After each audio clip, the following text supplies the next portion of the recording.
In 1976, animator Steven Lisberger was struck by inspiration in the form of a ping pong ball, or at least a crude representation of a ping pong ball. What captured his imagination was a simple white square bouncing back and forth across the screen of an old CRT monitor. Lisberger fell in love with Pong, and the wheels in his mind immediately began turning. How could this kind of computer-age aesthetic be applied to filmmaking? Fortunately, with animation technology advancements from companies like Mathematical Applications Group Incorporated, the idea of bringing computer-inspired visuals to the silver screen didn't seem so far-fetched.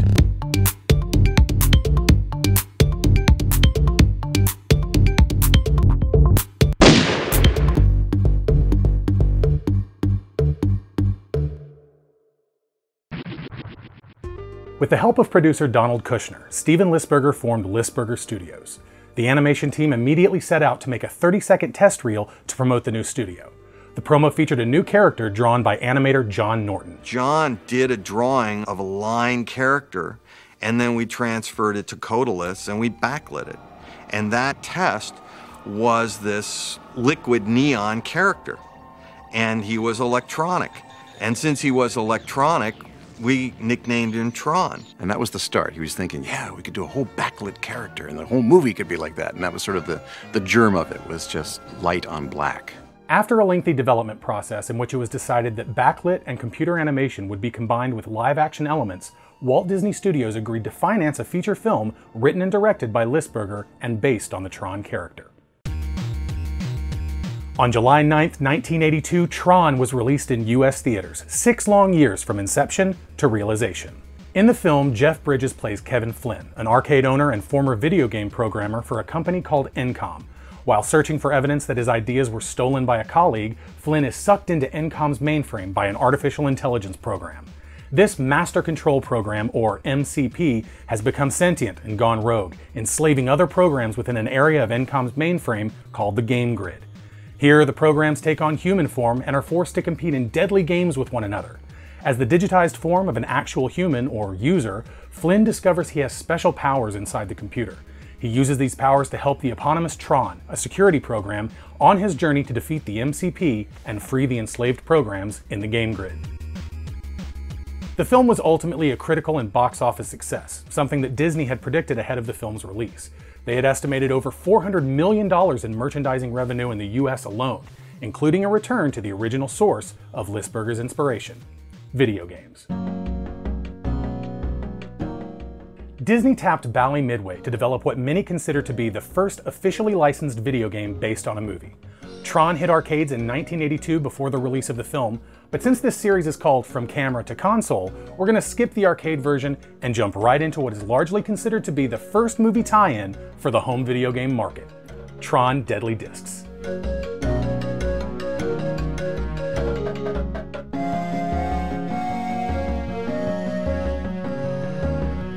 Veteran game designer Don Daglow was given the job to develop Deadly Discs, the first of 3 Tron games for Mattel's Intellivision and Aquarius systems, as well as the Atari 2600.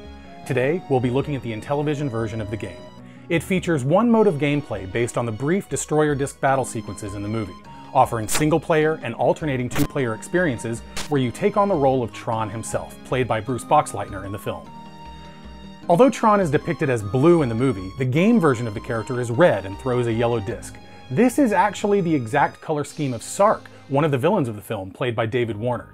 It seems that reversing the colors of the hero and villain characters is a recurring theme in these early Tron games, considering a similar hero-villain color swap in the arcade's Light Cycle game mode. In Tron Deadly Discs, the player is dropped into an enclosed arena where they must use their frisbee-like weapon to fight 3 enemies at a time in wave after wave. The disc can be thrown in 8 directions, corresponding to the 8 outer buttons on the Intellivision keypad. The player can call back a disc at any time with any of the 8 directional buttons. But the disc will return automatically if it reaches the edge of the screen. The disc only deals damage when it is a flat line as it travels away from the player, and becomes harmless to enemies upon its return flight when it becomes a square, like the so-called ball in Pong. Tron's disc can also be used to destroy enemy discs, leaving the enemy unarmed for 10 seconds until a replacement disc appears.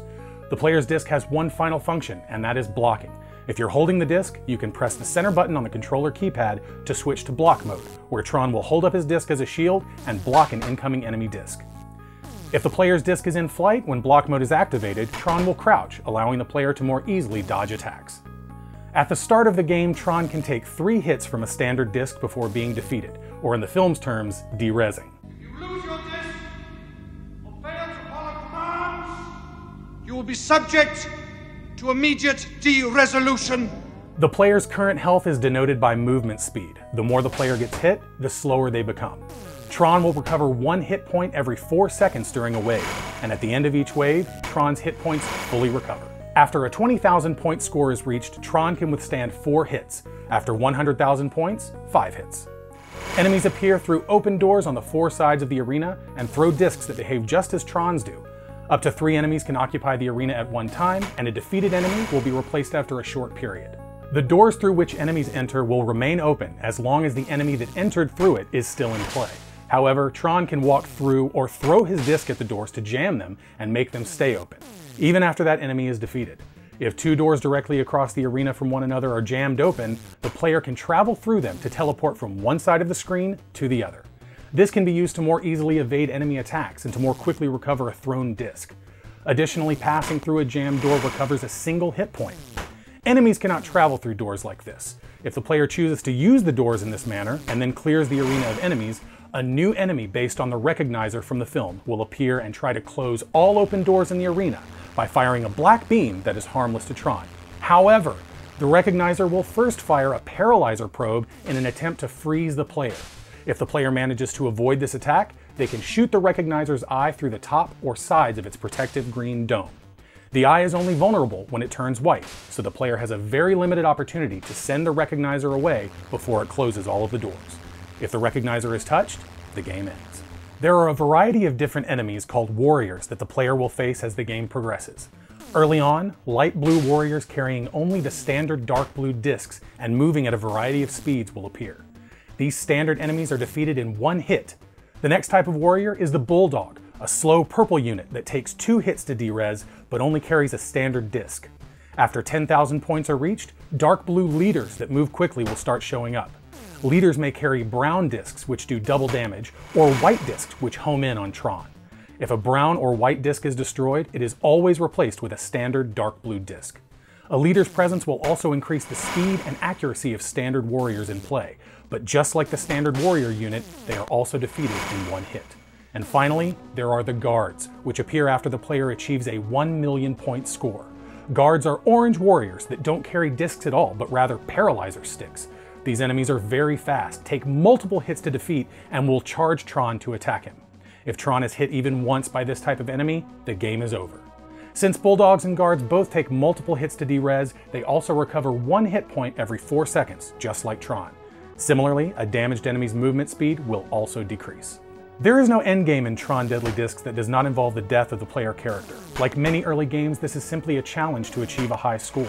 The scoring system employs graduating point values. For each benchmark reached by the player, the more points they will earn for de-resing enemy units.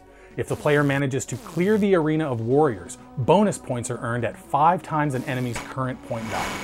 If the recognizer is defeated, the player will earn 10 times a warrior's value. The game is simple, but surprisingly sophisticated for its era.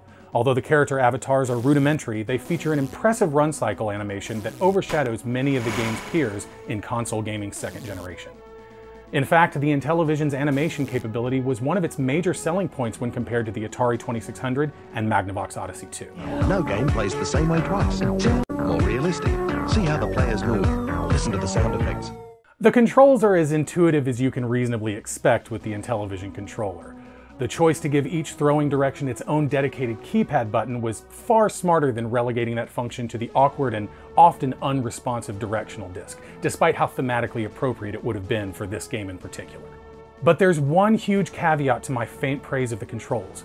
When using one controller, you cannot move and throw the disc simultaneously. If you are running, the throw button simply will not work. You must stop, throw the disc, and then begin moving again. As stated before, the disc will return to you automatically, but if you want to call back the disc manually, you must stop to press a throw button. Thankfully, Tron Deadly Discs features a dual controller feature, which allows you to use the D disc on one controller and the throwing buttons on the other, allowing you to throw and call back discs mid-run. and keeping you from awkwardly crowding your hands together on one controller. Not that holding an Intellivision controller in each hand isn't awkward. I have pretty big hands and it's still tough for me to keep a good grip on these things because of their shape. But it's interesting in theory, perhaps like a very early ancestor to the Wii controller with a nunchuck attachment. To my knowledge, only 2 other Intellivision games are compatible with dual controller single-player gameplay: Night Stalker and Advanced Dungeons & Dragons Cloudy Mountain. All in all, Tron Deadly Discs succeeds at bringing a small piece of the Tron experience to a home video game console. I find it incredibly suitable that a film about video games gave birth to some of the first official movie tie-ins for arcades and home consoles. There have been several entries in the Tron franchise since these early outings, all delivering different experiences within that neon world. Some, naturally, were more successful than others at delivering those experiences to the player. But despite the limitations of early console gaming, Tron Deadly Discs remains remarkably true to the spirit of the film. End of line.